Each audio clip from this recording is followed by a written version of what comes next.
Ya, Assalamualaikum warahmatullahi wabarakatuh. Perkenalkan kita kelompok 2 buat mempresentasikan mata kuliah perbandingan hukum perdata. Kita dari kelas C. Untuk anggota-anggotanya sudah tertera di sini, dari baik nama sampai NPM-nya serta dosen pembimbingnya juga ada di sini. Langsung masuk ke materi aja. Yang pertama, what what contract required to be made by deed and which must be wholly written. Kontrak apa yang harus dibuat dengan akta dan mana yang harus ditulis seluruhnya? Untuk jawabannya, berdasarkan pasal 1867 KUHP Perdata dan pasal 165 HIR disebutkan pula bahwa bukti tertulis sendiri dibagi ke dalam dua bentuk, yaitu bukti tulisan dan bukti tulisan di bawah tangan. Yang pertama tulisan otentik dan yang tulisan yang selanjutnya di bawah tangan. Jika sebuah surat perjanjian dibuat di hadapan pejabat umum yang berwenang, maka surat tersebut termasuk bukti tulisan otentik atau biasa disebut juga dengan akte otentik. Tetapi jika membuat sebuah surat perjanjian tanpa perantara atau notaris atau pejabat umum yang berwenang, maka surat tersebut tergolong pada bukti tulisan di bawah tangan. Perlu diingat juga bahwa kedua jenis surat ini tuh bisa jadi alat bukti dalam persidangan apabila terjadi sengketa pada nantinya. Tetapi akte otentik juga jelas lebih kuat dan bisa dipertanggungjawabkan daripada surat di bawah tangan. Jadi itu lebih kuat dari otentik dibanding si surat di bawah tangan. Untuk selanjutnya, what contracts are unenforceable unless evidence in writing what is meant by unenforceable and evidence in the context. Jadi untuk isinya tuh kontrak dibuktikan dengan tertulis. Beberapa kontrak harus dibuktikan secara tertulis. Jika tidak cukup buktinya, maka kontrak itu tidak akan diberlakukan di pengadilan sejak Undang-Undang tahun 1989. Terus selanjutnya kontrak tertulis. Dari beberapa kontrak tertulis juga harus dibuat secara tertulis. Konsekuensinya jika tidak tertulis berbeda-beda. Kontrak yang batal juga jika tidak dalam bentuk tertulis yang benar meliputi tagihan penjualan, misalkan sewa beli, perjanjian kredit, konsumen yang lain yang diatur jika tidak dalam bentuk tertulis menurut undang-undang, itu juga dapat bermasalah juga. Terus selanjutnya ada kontrak jaminan. Kontrak jaminan tuh kalau bahasa Inggrisnya surety bond, yaitu perjanjian tertulis oleh suatu lembaga keuangan. Nah, bentar. Suatu lembaga keuangan untuk menjamin kewajiban apabila pihak ketiga itu cedera janji atau wan prestasi. Sedangkan ganti rugi wan prestasi tersebut juga merupakan bentuk ganti rugi yang dibebankan kepada debitur yang tidak memenuhi isi perjanjian yang telah dibuat. Sedangkan kalau untuk ganti ruginya sendiri, ganti rugi yang disebutkan adalah ganti rugi yang akibat melawan hukum, adalah suatu bentuk ganti rugi yang dibebankan kepada orang yang melakukan perbuatan yang bertentangan dengan hak orang lain. Selanjutnya, Doctrine of part performance adalah doktrin yang adil dan digabungkan untuk mencegah penipuan dan mengambil keuntungan ilegal karena dokumen yang tidak diregistrasikan. Nah, doktrin ini juga didasarkan pada pepatah ekuitas melihat seperti yang dilakukan seharusnya diselesaikan. Contohnya, misalkan dalam sebuah kontrak untuk mengalihkan harta tak bergeraknya ke X dengan cara dijual dan menempatkan B dalam kepemilikan properti itu sebelum akte jual dibuat. Kontrak tersebut juga dikatakan telah dilaksanakan sebagian dan jika kemudian si A ini menolak untuk melaksanakan dokumen penjualan reguler dan mengajukan gugatan untuk penggusuran terhadap si X yang memperlakukan X sebagai pelanggar. Kemudian X juga dapat menolak klaim si A karena dengan alasan bahwa kontrak transfer kontrak transfer yang menguntungkannya sebagian telah dilaksanakannya dan bahwa A tidak boleh diizinkan untuk menarik kembali kata-katanya sendiri. Lanjut, agar kesepakatan dapat dilakukan sebagai kontrak yang mengikat, itu juga merupakan niat para pihak untuk menciptakan hubungan hukum. Tidak ada daftar lengkap situasi di mana tidak ada niat seperti itu, tetapi semuanya terbagi dalam ketiga kategori. Tiga kategori itu ada pengaturan sosial dan domestik, Dalam Balfour v. Balfour tahun 1919 mengatakan berikut adalah kesepakatan antara para pihak yang tidak menghasilkan kontrak dalam arti istilah itu dalam hukum kita.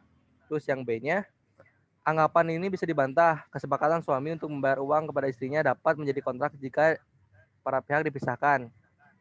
Perjanjian antara kerabat untuk berbagi rumah dapat menjadi kontrak jika salah satu pihak sebagai konsekuensinya telah menjual rumahnya sendiri. Salah satunya itu. Terus selanjutnya, niat untuk menciptakan hubungan hukum yang jelas mengganggu anggapan bahwa suatu kontrak dimaksudkan dalam suatu perjanjian komersil dapat dibantah secara tegas dengan ketentuan yang menyatakan bahwa perjanjian tidak akan tunduk pada yurisdiksi hukum di pengadilan hukum. Itu menurut Ross and Frank v. Crompton Bros tahun 1992 dengan kata-kata tunduk pada kontrak. Perjanjian bersama antara serikat pekerja dan seorang pekerja di bawah Undang-Undang Serikat Pekerja dan Hubungan Buruh tahun 1974 tidak dapat ditegakkan secara hukum, kecuali pertama secara tertulis dan menyatakan bahwa para pihak bermaksud mengikatnya. Itu. Lanjut. Siapa yang mau lanjutin? Ya, selanjutnya distinguish between the general and specific offer. Jadi perbedaan antara penawaran umum dan penawaran khusus. Di penawaran umum ini, penawaran umum perdata atau IPO adalah penjualan umum pertama saham sebuah perusahaan swasta kepada investor dan masyarakat umum untuk pertama kalinya. Perusahaan tersebut akan menerbitkan hanya saham-saham pertama, tetapi bisa juga menawarkan saham kedua. Kemudian penawaran khusus sendiri adalah penawaran yang dapat diposting akomodasi di TripAdvisor sebagai bagian dari langganan keunggulan bisnis. Lanjut, tawaran dapat didefinisikan sebagai pernyataan yang menunjukkan keinginan untuk membuat kontrak dengan persyaratan tertentu dan terikat secara hukum oleh perusahaan tersebut. Di sisi lain, sebuah ajakan untuk membeli hanyalah mengundang pihak untuk membuat penawaran. Contoh, di Pharmaceutical, di sini kasus ini melibatkan obat-obatan medis yang dijual di apotik. Pertanyaannya adalah, apakah penawaran tersebut dibuat ketika konsumen mengambil obat oleh dirinya sendiri setelah melihat harga yang ditawarkan toko, ataukah kontrak telah disepakati ketika obat tersebut dibeli di kasir? Nah, di sini pengadilan memutuskan bahwa obat tersebut dibeli di kasir. Iklan dan tampilan obatnya hanyalah ajakan untuk mengobati. Itu adalah undangan untuk menjalin kontrak dengan membeli obat di kasir. Singkatnya, perbedaan utamanya adalah niat kita. Dengan undangan untuk mengobati, tidak ada niat bahwa pernyataan kita akan membuat kontrak yang mengikat.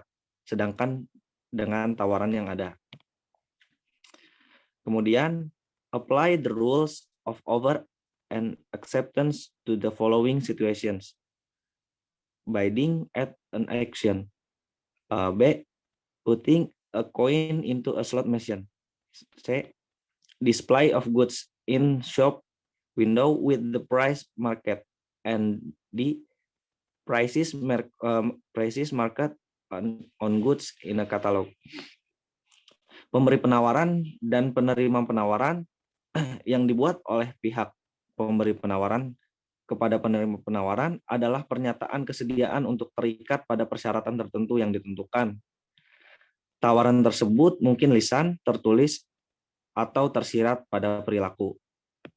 A. Penawaran ada dua macam. Yang pertama, tawaran khusus dibuat untuk penerima penawaran tertentu. Kemudian penawaran umum dapat diterima oleh siapa saja. Yang B. Penerimaan dapat dilakukan dengan cara apapun asalkan dikomunikasikan kepada pihak pemberi penawaran. Yang jadi poinnya, yang pertama, cara penerimaan yang ditentukan. Kedua, penerimaan dengan perilaku positif. Kemudian, how may an offer be revoked? Tawaran dapat dibatalkan kapan saja sebelum diterima. Pencabutan harus dikomunikasikan karena sampai penerima penawaran benar-benar menerima pencabutan, dia berhak untuk menerima. Komunikasi yang kedua, komunikasi secara tidak langsung. Penerima penawaran mengetahui tentang pencabutan yang tidak dapat dia terima di kemudian hari, meskipun dia mendengarnya hanya secara tidak langsung. Misalkan, di mana calon pembeli tanah mengetahui melalui pihak ketiga yang dapat diandalkan bahwa pihak pemberi penawaran telah setuju untuk menjual tanah tersebut kepada penerima penawaran lain dalam kasus kontrak sepihak atau umum. Tampaknya setelah penerima penawaran memulai kinerja, sudah terlambat bagi pihak pemberi penawaran untuk mencabut tawarannya. Kemudian, what is a counteroffer? What is the effect of the process subject to contract in written agreement? Jadi di mana rumah ditawarkan untuk dijual dengan harga 1.000 euro dan penerima penawaran menawarkan 950 euro, penyimpangan penawaran. Contoh umum dan mencolok dari penawaran balik adalah pertempuran bentuk, di mana dua perusahaan bertukar bentuk standar mereka. Satu perusahaan membuat penawaran dengan menyertakan persyaratan standarnya, perusahaan penerima penawaran menerima tawaran ini dengan menyertakan persyaratan standarnya sendiri. Perusahaan kemudian melakukan kontrak. Belakangan muncul masalah, persyaratan standar siapa yang berlaku? Jadi pertanyaannya persyaratan perusahaan si pemberi atau penerima. Secara teknis, perusahaan penerima penawaran dengan mengubah persyaratan membuat penawaran balasan yang diterima oleh kinerja. Beberapa kontrak harus dibuktikan secara tertulis. Jika tidak ada cukup bukti, maka kontrak tidak akan diberlakukan di pengadilan. Di sini jadi akan ada proses negosiasi lagi terkait perjanjian kontrak tersebut. Selanjutnya diteruskan.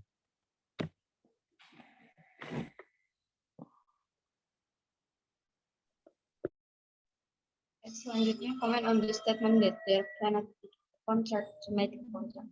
Kontrak untuk menulis kontrak tidaklah normal. Kamu tidak akan bisa menulis kontrak untuk memiliki seorang pembangun rumah dan menyelesaikan kontrak dalam waktu 90 hari untuk membangun rumah. What forms are commonly taken by tenders?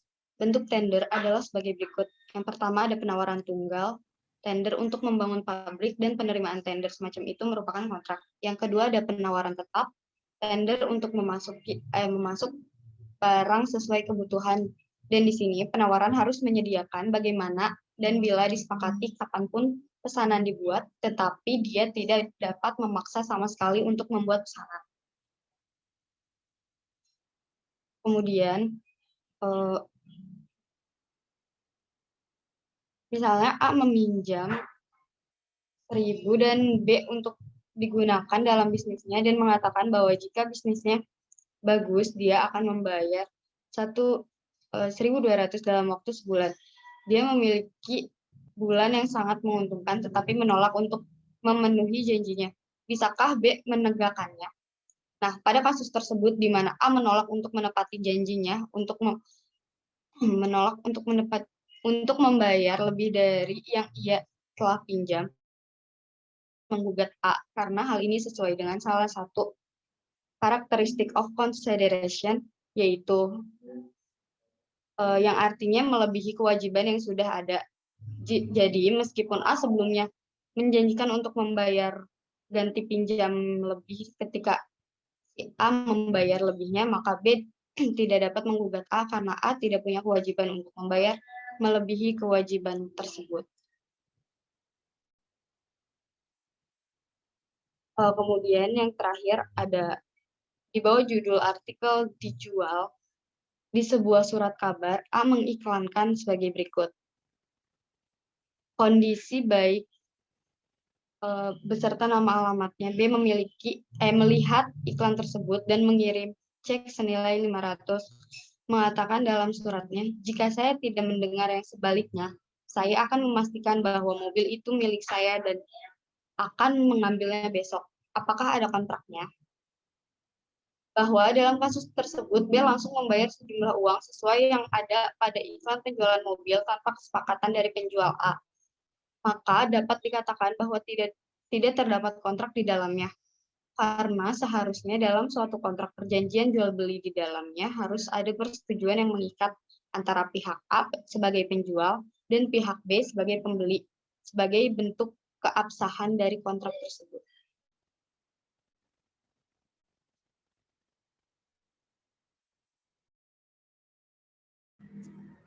Baik. Itu paling penjelasan dari kelompok 2 buat mata kuliah perbandingan hukum perdata. Sekian dari kelompok kami. Maaf bila ada salah kata. Wabillahi taufiq wal hidayah. Wassalamualaikum warahmatullahi wabarakatuh.